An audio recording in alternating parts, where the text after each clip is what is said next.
जादुई चूहे की कहानी। एक गांव में कोटैया नाम का एक किसान रहता था। कोटैया के पास बहुत जमीन था। उसके खेत में सारे तरह के फसल उगाता था, पर वो बहुत ही खड़ूस था। बिल्ली को भी एक दाना नहीं देता था। तो कोटैया के घर में बहुत सारे चूहे थे। फसल के बस्तों में फंसी चूहों को दवा देकर मार देता था। बहुत सारे चूहों को ऐसे ही मरते देख उनमें से एक चूहा दुखी होकर भगवान जी से प्रार्थना करती है। भगवान जी, मेरे माँ बाप को उस कोटैया ने मार दिया। बस उन्हें ही नहीं, मेरे परिवार में आधे से ज्यादा चूहों को तो उसने मार दिया। और अब बचे हुए हम ऐसे मरने के लिए तैयार नहीं है। हम ऐसे ना मरे करके हमें कोई वरदान दो भगवान जी। ऐसे सच्चे मन से प्रार्थना करने वाली चूहे के सामने भगवान जी तुरंत प्रकट हुए और पूछा, चूहे, तेरी सच्चाई से मैं खुश हुआ। तुझे कौन सा वरदान चाहिए? अपनी इच्छा मांगो। मैं कोई दवाई से ना मरूं, ऐसा कोई वरदान दो भगवान जी। भगवान जी ने कहा, तथास्तु, तुम्हारे पूछे गए वरदान के साथ ही तुम्हें कुछ शक्तियाँ भी दे रहा हूँ। तुम्हें जब भी मारने का प्रयास करने पर एक फसल का बस्ता प्रकट होगा, पर उसे तुम्हारी आज्ञा के बिना कोई भी छू नहीं सकता। ये वरदान भी लो। बोलकर चूहे को वरदान प्रसाद करके भगवान गायब हो गए। वरदान पाने वाला चूहा बहुत खुश हुई। उसमें कुछ शक्तियाँ आती है। तब से वह चूहा जादुई चूहे में बदल जाती है। धन्यवाद भगवान जी, मेरे पूछते ही आप ऐसे प्रकट होकर मुझे वरदान दिए। तुसी बहुत ग्रेट हो जी। नहीं, आप तो महान हो। ऐसे वरदान दोगे करके मुझे पहले ही पता होता तो हमारे समाज को और बढ़ाते। ठीक है, अब कोई नहीं, वो तो अब भी कर सकते हैं। सबको बचाना है अभी। बोलकर चूहे ने निर्णय लिया। एक दिन कोटैया चूहे को दवाई डालता हुआ बोला, अरे रे, इन चूहों का शोर ज्यादा हो गया। ये नई दवाई डालकर इन्हें मार दूंगा। उन बातों को सुनने वाली जादुई चूहा फसल के बस्तों से बाहर आकर बोली, तेरे चालबाजियां अब नहीं टिकेंगे। बंद करो ये अभी। क्या? थोड़ी सी आवाज आई तो तेजी से भागने वाले हो तुम। सामने आकर मुझे ही उल्टा जवाब दे रही हो। रुको, तेरा काम अभी करता हूँ। बोलते हुए लकड़ी से मारने लगा, पर चूहा उसे नहीं मिली। रुक रे रुक। हाँ, तुम्हारे बोलते ही सुनने के लिए तुम बड़े मेरे मालिक हो क्या? जाओ जाओ। क्या तुझे कितनी घमंड है? मुझे कितनी बातें सुना रहा है। रुक रे रुक, तेरा काम तो अभी करता हूँ। बोलते हुए चूहे को लाठी से एक मारता है। उस चूहे को मार लगते ही वहाँ तुरंत एक फसल का बस्ता प्रकट होता है। उसको देखते ही झटका खाने वाला कोटैया पास गया तो वो बस्ता बाहर के फसल का ही है। कोटैया खुश होकर उसने उसे छूने की कोशिश की, पर उसके हाथ नहीं लगी। ऐसा क्यों हो रहा है करके कोटैया सोच रहा था तो तभी चूहे ने कहा, मैं जादू ही चूहा हूँ। मुझे मारोगे तो ऐसे फसल आते हैं, पर उसे तुम छू भी नहीं सकते।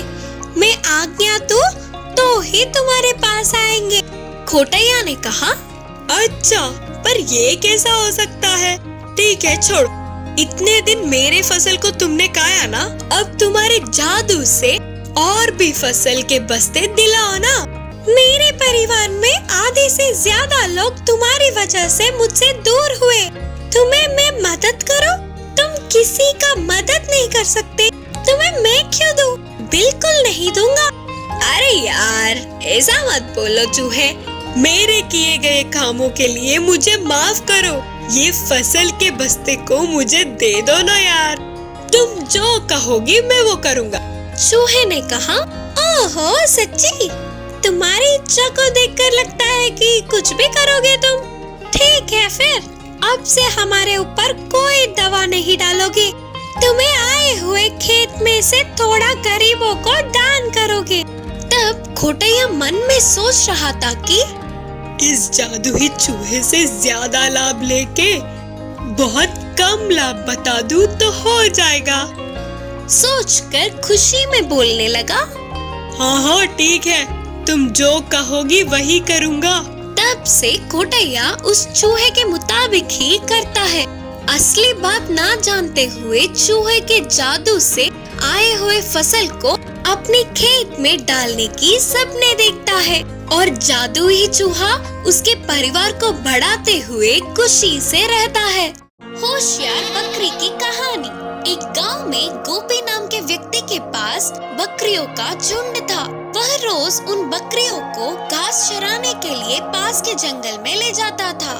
पूरे दिन जंगल में खुशी से घास चरते थे, फिर शाम तक घर वापस पहुंच जाते थे। उन बकरियों के झुंड में एक छोटी सी बकरी थी। उसकी उम्र कम होने पर भी होशियारी में बड़े बकरियों से कुछ कम नहीं थी। उसकी होशियारी से बाकी के बकरी चौंक जाते थे। इससे मालिक को वो पसंद थी और वो उसको बहुत ही लाड़ प्यार से ख्याल रखता था। एक दिन गोपी बकरियों के झुंड को जंगल के पहाड़ी की तरफ ले गया। घास चराने के लिए छोड़ के वह जाकर एक पेड़ के नीचे बैठ गया। फिर वह छोटी सी बकरी इधर उधर भागते हुए झुंड से दूर चली गई। थोड़ी देर बाद अपने झुंड से दूर आ गई करके जानने वाली बकरी वापस पीछे की तरफ मुड़ गई। ऐसे वापस जा रही थी तो उसे रास्ते में एक बाघ दिखा। उसे देखते ही पहले बकरी डर से कांपने लगी, फिर किसी भी तरह साहस जुटाकर बाघ के सामने खड़ी रही। बाघ उस पर कूदने के लिए तैयार था। तभी बकरी ने उसे रोकते हुए कहा, बाघ राजा, एक क्षण रुकिए, मैं आपको 3 सच बोलूंगी। अगर आप उन्हें सच मानते हो तो आपको मुझे छोड़ देना होगा। बकरी के बातें मजेदार लगने पर बाघ ने कहा, ठीक है बोलो। फिर बकरी ने कहा, अगर आप बाकी के भाग से मुझे आज एक बकरी मिली, लेकिन मैंने उसे बिना मारे छोड़ दिया करके बोलने पर वे नहीं मानेंगे, सच है ना? सच ही है करके बोलते हुए बाघ ने सिर हिलाया। फिर बकरी ने कहा, ऐसे ही मैं भी अपने बकरियों से मेरे भाग के हाथ लगने पर भी उसने मुझे बिना खाए छोड़ दिया करके बोलने पर वो भी नहीं मानेंगे, सच है ना? बाघ ने कहा, हाँ सही है। फिर बकरी ने कहा, अब तीसरी बात, हम अपने लोगों को बताने के लिए मैं आपको कुछ नहीं करूँगी और आप भी मुझे कुछ नहीं करोगे, ये भी सच है ना?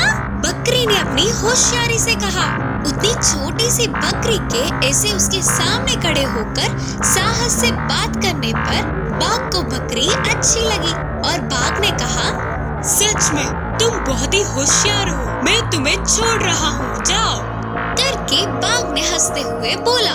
इससे छोटी सी बकरी अपने प्राणों को बचाकर खुशी से उछलते हुए आकर अपने झुंड में मिल गई। इस कहानी की शिक्षा है कि अपनी होशियारी से कितनी भी बड़ी मुश्किल का सामना कर सकते हैं। बुद्धिमान कछुए की कहानी। एक जंगल के नदी में 2 कछुए थे। वे दोनों अच्छे दोस्त थे, हमेशा मिलजुल कर नदी में सैर करते थे। पहले कछुए ने कहा, अरे दोस्त चल ना यार, दूर के उन फूलों के पास कौन पहले पहुंचेगा देखते हैं। हाँ ठीक है, मैं तैयार हूँ ना। ऐसे दोनों ने मुकाबला करके फूलों तक पहुँचे। पहले कछुए ने दूसरे कछुए को हरा दिया। मैं जीत गया रे, मैं जीत गया। अच्छा चल, मान लिया तू जीत गया, लेकिन सुन तो ले, हमेशा इस पानी में ही है, मजे से थोड़ी देर के लिए किनारे पर घूमते हैं, चलना। हाँ यार चलना, देर किस बात की। ऐसे दोनों कछुए किनारे पहुंचकर धीमे धीमे घूम रहे थे। तभी वहाँ उन्हें एक लोमड़ी दिखी। तुरंत दोनों कछुए ने नदी में वापस वापस जाने की कोशिश की। इतने में लोमड़ी ने उन्हें देख लिया और तेजी से आकर कछुओं पर दोनों पैर रखी। तुरंत अपने सिर को शरीर के अंदर करके कछुए लोमड़ी के परखने तक अपने प्राणों को हथेली में रखकर बच के निकलने की सोच रहे थे। इतने में पहले कछुए को एक उपाय सूझी। उसने अपना सिर बाहर रखकर बोला, अरे लोमड़ी मामू, तुम कितनी भी कोशिश कर लो, हमारे शरीर का एक टुकड़ा भी नहीं खा सकोगी। क्या? ऐसा क्यों? हम किनारे पर आते ही हवा से सख्त होंगे, सिर्फ पानी में ही नरम होते हैं। चाहो तो तुम एक बार मार के देख लो। तब लोमड़ी ने अपने पैरों से एक दो बार मार कर देखा और बोली, अरे हाँ, सही कहा, बहुत सख्त है, खाए तो दांत टूट जाएंगे। लेकिन मुझे अभी बहुत भूख लगी है, क्या करूँ? उसमें क्या है लोमड़ी मामू, थोड़ी देर के लिए हमें पानी में भिगाओ तो फिर से नरम नरम होंगे, तब तुम आराम से खा सकोगे। उनकी बातों से लोमड़ी ने सिर हिलाया। लोमड़ी भी तो चालाक था ना, उन्हें पानी में रखकर भी कहीं वे बच के निकल ना ले करके अपने दोनों पैरों से उन्हें दबा कर रखा।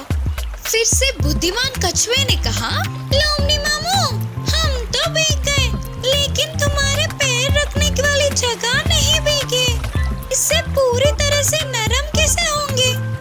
हाँ, सच में पूरी तरह से गीला नहीं हुए। उनकी बातों को सुनकर लोमड़ी अपनी भूख को बुझाने के लिए कोई और रास्ता नहीं होने पर पैरों को निकाल दिया। तो बस झट से वे दोनों कछुए पानी की गहराइयों में चले गए और लोमड़ी से अपने प्राणों को बचा लिया। इस कहानी से हमें यह सीख मिलता है कि मुसीबत के समय बुद्धि से काम लेना और समय के साथ चलना बहुत जरूरी है। माँ बतख की चतुरता। एक जंगल के नदी में माँ बतख अपने बच्चों के साथ मिलकर रहती थी। ये सब नदी में आराम से घूमकर उनके लिए पर्याप्त भोजन को समेटकर खुशी से रहते थे। एक दिन सबसे छोटी बतख ने अपनी माँ से कहा, माँ, हमने आज तक इस जंगल का सैर नहीं किया, सिर्फ एक बार हमें अपने साथ ले जाकर दिखाओ ना, करके पूछी। इसके लिए माँ बतख के मानने पर अगले दिन ही जंगल का सैर करने की सोची। जैसे सोचा था बिल्कुल वैसे ही अगले दिन सुबह ही माँ बतख ने अपने बच्चों के साथ नदी से बाहर निकलकर जंगल की ओर चल पड़े। ऐसे बतख के सारे बच्चे खुशी से झूमते हुए माँ के पीछे पीछे चल पड़े। जंगल में थोड़ी दूर जाते ही माँ बतख को बस थोड़ी ही दूर में एक भेड़िया दिखा। अपने बच्चों से कहा, बच्चों, दूर से वह भेड़िया इसी तरफ आ रही है, तुम सभी फौरन पास के नदी में चले जाओ, करके धीमी आवाज में बोली। माँ के कहने पर सारे बच्चे नदी की ओर भागने लगे। तुरंत माँ बतख ने अपने पंखों को फैलाते हुए बहुत ही मुश्किल से चलने लगी। एक तरफ भागने वाले बच्चे तो दूसरी ओर ना चल पाने वाली माँ बतख को देखकर, बतख के बच्चे तो मेरे एक दांत के लिए भी काफी नहीं होंगे, शायद माँ बतख घायल हुई होगी, इसीलिए तो कहीं नहीं जा पाएगी, इससे खाके मैं अपनी भूख बुझाऊंगा। हंसता हुआ बोलकर भेड़िया माँ बतख की तरफ आने लगा। इतने में सारे बतख के बच्चे नदी में चले गए। यह देखने वाली माँ बतख ने अपने पंखों को सीधा करके एक ऊंची उड़ान भरी और नदी के बीच जाकर बैठ गई। माँ बतख को देख सारे बच्चे खुशी से उछल पड़े। एक झटके में घटित घटनाओं से भेड़िया चौंक गया और सोचने लगा कि अरे, ऐसे हाथ लगे बतख अपने बच्चों के साथ साथ बच के निकल गई। सोच के अपने आप को कोसता हुआ उदास होकर उधर से चला गया भेड़िया।